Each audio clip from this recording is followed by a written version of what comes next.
Inside the stories that affect you. This is Inside KELOLAND. Good evening and welcome to Inside KELOLAND. Where are the ingredients for your next meal coming from? For some of you, that answer is easy. For others, you may be deciding between paying bills or buying food. Feeding South Dakota is one great resource for those in need, but they cannot feed the hungry without some help from the community. Tonight, we share the latest campaign helping Feeding South Dakota and how you can take part. Transitioning from homelessness to hope. That's the goal of the St. Francis House in Sioux Falls, and big changes are on the way for that facility. We'll also share how you can make a difference in the life of someone with muscular dystrophy. And Girl Scouts South Dakota Horizons has a unique event coming up that you will not want to miss. Now, it may seem like a simple thing. You go to the cupboard or refrigerator and you get something out to eat. Well, for some, finances are tight and getting food is not easy. Joining us tonight to talk about food insecurities and the current campaigns going on is Jennifer Stensas with Feeding South Dakota. Welcome, Jennifer. Thank you for coming. Thanks for having me. Now, I know we've talked about it before, but it's important to remind people, what is the number of people who are food insecure in South Dakota right now? Right now, 1 in 9 are food insecure, and nearly half of those are infants and children, and that's the people that we serve through our food pantries and through our agency partners. Wow, that's incredible. I know some big names right now are helping out, Walmart and Sam's Club. What are they doing to help you guys? Right, so Walmart is launching their 6th annual Fight Hunger, Spark Change campaign. They have so far raised nearly 750 million meals across the country. Wow. And so this year they have a goal to crush 1 billion. And so I think people don't understand that money all will stay local here in South Dakota. Wow, so if you go to your local store, it will stay in your community. It does. There's 3 different ways that you can participate. There's 18 different national vendors that have distributed a product that's specially marked for this campaign. So when you purchase one of those products, 10 cents of every one of those purchases goes right back to the organization. 2, you can donate at the register. All of the Walmart stores have been asked to ask at the register, so that you can either round up your purchase or you can make an additional donation of monetary funds there, or you can donate online at feedingamerica.org/Walmart. They've set up a special landing page to accept donations. So all funds coming in from South Dakota will stay in South Dakota. That's amazing. And I know you have something else, another event, Stamp Out Hunger, is that correct? Yes, the letter carrier Stamp Out Hunger Drive is coming up, and that is the nation's largest one-day food drive across the country. I think this year is the 27th annual.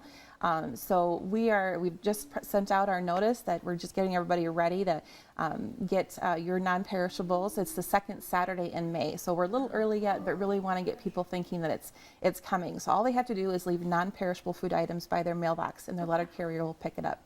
Wow, that's awesome. And are there guidelines for that? I know non-perishable, but anything else that people should be do or don'ts? Yeah, sure. Well, usually we like everything that's not in a glass jar. Okay. So anything that's, whether it's cereal or canned fruits and vegetables, boxed dinners, those are always helpful. Really anything that you're shopping for your food pantry is exactly the things that we're looking for variety in ours. Very nice. And speaking of variety, I know we did a story when you guys were really in need of certain items. There were some shelves that were empty at Feeding South Dakota. What are those? How is it going now? Right. So there's what we really love to do is be able to provide a variety of food. And so what happened is all of the food drive food that we've had since last fall has now depleted. So fall is that great time where everyone's in the giving spirit and they want to do awesome things, and which is wonderful, but we continue to educate our communities that hunger happens all year round, and really encouraging those spring drives, because at this point all of that food is gone, and we really rely on those products to help stock the shelves, just to be able to provide some variety to our guests. Of course, and I know you guys are all about nutrition and healthy food options as well. There's ways people can help with that as well, right? Like if you have a garden? Right. So as soon as things start drying up here, I'm sure people will be getting their gardens planted. And so we ask people to plant an extra row and think of someone in need that could use fresh fruits and vegetables. So plant an extra row while you're getting your gardens ready, whether that's a large garden or a small farmer. And we can take really most anything. It's tomatoes and cucumbers and green beans and apples, really being able to provide nutritious food to those we serve. And do they need to tell you that they're going to be doing that, or just bring in No. whatever they get? Whatever they get. Okay. You know, I remember as a child, and my mom had a large garden, and there was so much that was gone to waste at the end because we'd already filled our cabinets full of goods, so we threw away a lot. So we want to make sure everybody knows, please don't throw it away. Yeah. Pick it and bring it in. It doesn't have to be fresh and clean. You know, we'll take care of the rest. And I know school is coming up to the end soon. How does that impact you guys? So we'll be looking to get our summer backpack program started, and as soon as we know where those summer feeding sites are going to be and where we'll be distributing, we'll have our page updated online to talk about where kids can pick up a backpack over the summer months. That's awesome, awesome Yeah. program. And I know we just listed a bunch of ways people can help, but is there anything in particular that you guys really need right now that you'd like to get help with? A couple of different things. Volunteers. We need a lot of volunteers. So with food drives coming up, especially with the letter carrier drive, we'll need a lot of people to help sort that food and get it put on our shelves. So you can go online where you donate your time and see our schedules online. You can also donate monetarily, of course. For every dollar donated, we can provide 3 meals to those who are hungry. And that's really a benefit coming from the Feeding America network, that we have such access to great product, donated product coming through the pipelines. And 3, as far as foods go, we could really use cereal, peanut butter, and some canned fruits and vegetables. Okay, good to know. We'll, of course, put all of your information at KELOLAND.com. Thank you, Jennifer. We're going to take a quick break. Stay with us inside KELOLAND. We'll be right back.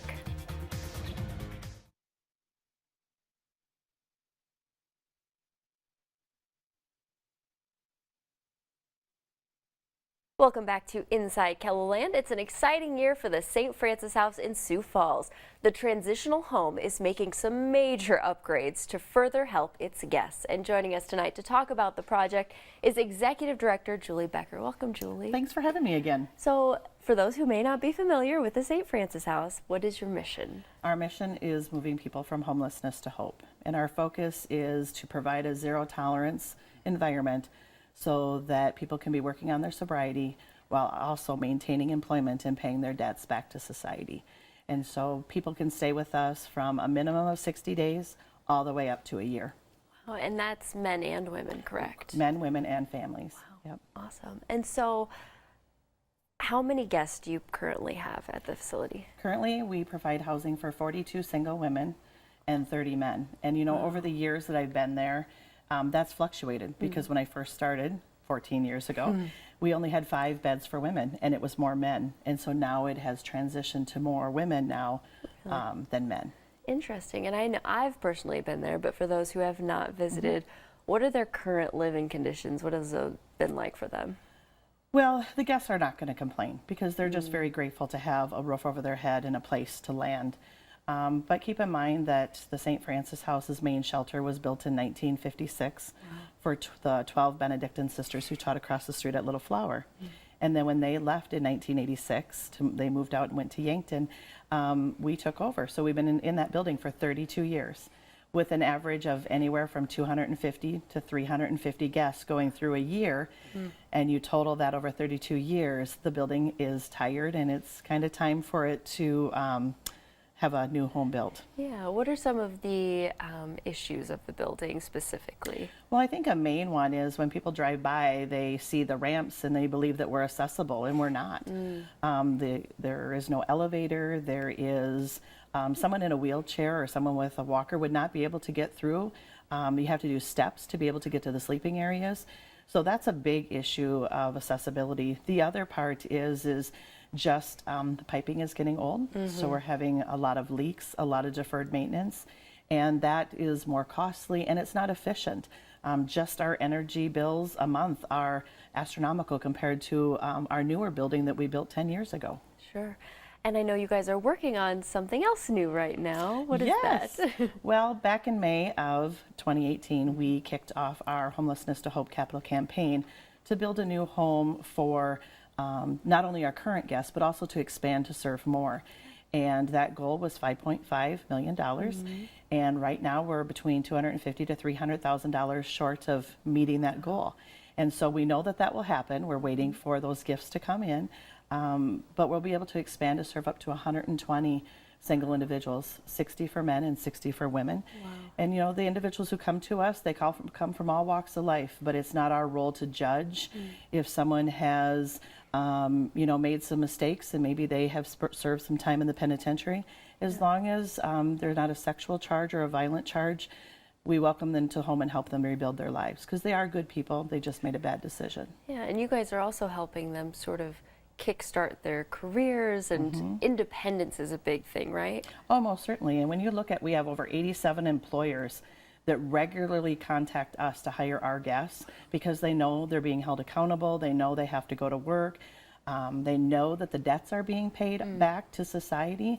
That's huge, that accountability part. And then they still leave with a nice savings so that they can pay for their own rent and deposit when they go into their own apartment. And it's such a rare thing. I know we have some wonderful organizations that offer housing, and this is something a little bit more maybe. Right. This is a little bit more long-term because they didn't get themselves into this situation in 30 or 60 days. It takes a while to be able to change that. And then we work so closely with the other agencies to collaborate our services, because we can't do this all by ourselves. Right. We have to work together to be able to serve the guests as best as we can. Sure. And I know you guys have a big event coming. What is that? Well, on Saturday, May 4th, actually 10 years from when we built our quad and had our groundbreaking, we are breaking ground on our new facility. It's a little bit, I smile because the wonderful weather that we've had, we've done some pre-construction stuff because we know that the weather changes so quickly here in South Dakota. But we're going to formally do that. We're going to bless the property and be able to move forward, because we believe that's the part that has helped us be able to operate for the 32 years that we've been here. Awesome. And how are the guests getting excited for all of this change? Yes, they're constantly out there. And what's really nice is with us putting things out on social media is past guests who have moved away. For example, we have a gentleman, Matt, who lives in Kansas. He is constantly loving the videos and the updates, and he plans on coming back to see it. And so that's the part that is so heartwarming, is when we get the posts from past guests saying, "This is so wonderful. I'm so grateful. This will be wonderful for you to be able to serve more people in a better place." So awesome. Well, thank you so much, Julie. We'll, well, of thank course, you. put a link to Yes, the St. please Francis do. House. Well, up next, a preview of this year's Muscle Walk. Stay with us inside KELOLAND. We'll be right back.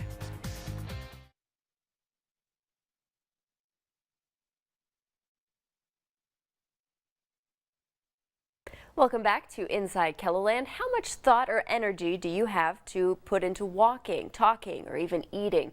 For many of us, it's a second nature, but for those with muscular dystrophy, those seemingly simple tasks are anything but. Joining us today to talk about MDA and an upcoming walk are Christopher and Isaac Hamerman. Welcome, guys.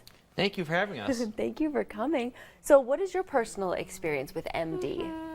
Well, a little over 2 years ago, our son Isaac, who's 5 now, so when he was 3, he was diagnosed with Pompe disease, which falls under the muscular dystrophy kind of definition. It's a disease inside of his cells. It's something that we could only see in his physical decline, in him tripping and falling. So as a parent who, you watch your kid get stronger and grow and do things, we were watching him do the opposite. So we took him in, got really good care, got a very quick diagnosis. And what we're really grateful for is not only did we get a quick diagnosis, but there's a treatment for his disease. Wow. And so he goes in every 14 days to the kids' castle and receives an infusion of the enzyme that his body doesn't make very much of. And so that has thrust us into a new purpose for our life, a new advocacy for neuromuscular diseases. And we're so grateful for the generation that came before us that did the work of researching and developing treatments. And we want to do that for the next generation of people who don't have the same hope as him, where he, after 2 years of treatment, is able to do almost everything that kids without neuromuscular diseases can do, and we want to help extend that hope to a generation of people who don't have a treatment. Yeah, that's amazing. Yeah, he seems pretty normal 5-year-old to me. So what, I guess, limitations are different then? You mentioned it's under the umbrella, what he has, but so everyone has something different when it comes to MD, correct? Yeah, so I mean, there are a bunch of different diseases that the MDA helps support and that are classified as MD. And some of them have treatments, some of them don't. Wow. Last year at the Muscle Walk, we met a child with spinal muscular atrophy, SMA, which it's not called muscular dystrophy, but it's in the same umbrella. And this child is walking today because there's a treatment that's just 2 years old. Wow. There's stuff that is coming to market, and it's so exciting to know that like this boy is able to run and jump, do the things he wants to do because of the hard work of people who have raised the funds for those treatments. Yeah, and so what do you want viewers, very normal, what do you want viewers to understand about MD and the individuals who actually have it? Well, it's not a cognitive thing, it's a muscular thing, and so it varies in severity. So there are some that look just like you and me, and there are some that are wheelchair bound, that may have feeding tubes. And that's kind of the neat thing about the MDA is that no matter where you are on that spectrum, if you're a kid, you get to go to camp. Yeah. And your life is so restricted sometimes by being fed by a tube or having being connected to oxygen or different things. You get to go to camp and you get to do everything that other kids get to do. Yeah. Like on your wheelchair, they put you on a zip line and you get to zip line. Oh, wow. And for some of these kids, it's the first time that they realize that their life doesn't have to be as small as they thought. That it doesn't need to be as restrictive. That maybe that they can go to college. Maybe they can do, because again, it's not a cognitive thing, but due to just circumstances, they are limited in what they're physically able to do. Sure. And I know on May 4th, there's going to be the Muscle Walk in Sioux Falls. What exactly is that, and where does the money raised go? Well, the money raised goes 3 different ways. One of those directions it goes is for the muscular dystrophy, for the neuromuscular clinic, which simplifies care for parents. Being a special needs parent is really hard. There are a lot of follow-up appointments. We go in to see the doctor all the time. Thankfully, we live in Sioux Falls, so we don't have that much travel. But if you live outstate and you have an appointment every month, what this does is it simplifies it so you can meet with maybe once or twice a year with a team of doctors, and it coordinates the care. Is what it does, is it allows your doctors to talk to each other, and that's a wonderful thing. It helps support camp for those kids, so that those kids who don't get to do the things that normal kids might be able to do, it sends them to camp. And the thing that we're most excited about is the research aspect, is that it raises money for research, for new treatments for kids who don't have that hope, or adults. Very cool. And we will put all of this information online if people want to learn more or take part in the Muscle Walk. So be sure to go to KELOLAND.com. Thank you guys so much for joining us. It was nice to meet you, bud. Can you say thank you for supporting the MDA? Close enough. Thanks, guys. Well, are you wondering how to best pair your Girl Scout cookies? An upcoming event could answer that question. We'll have details when Inside KELOLAND returns.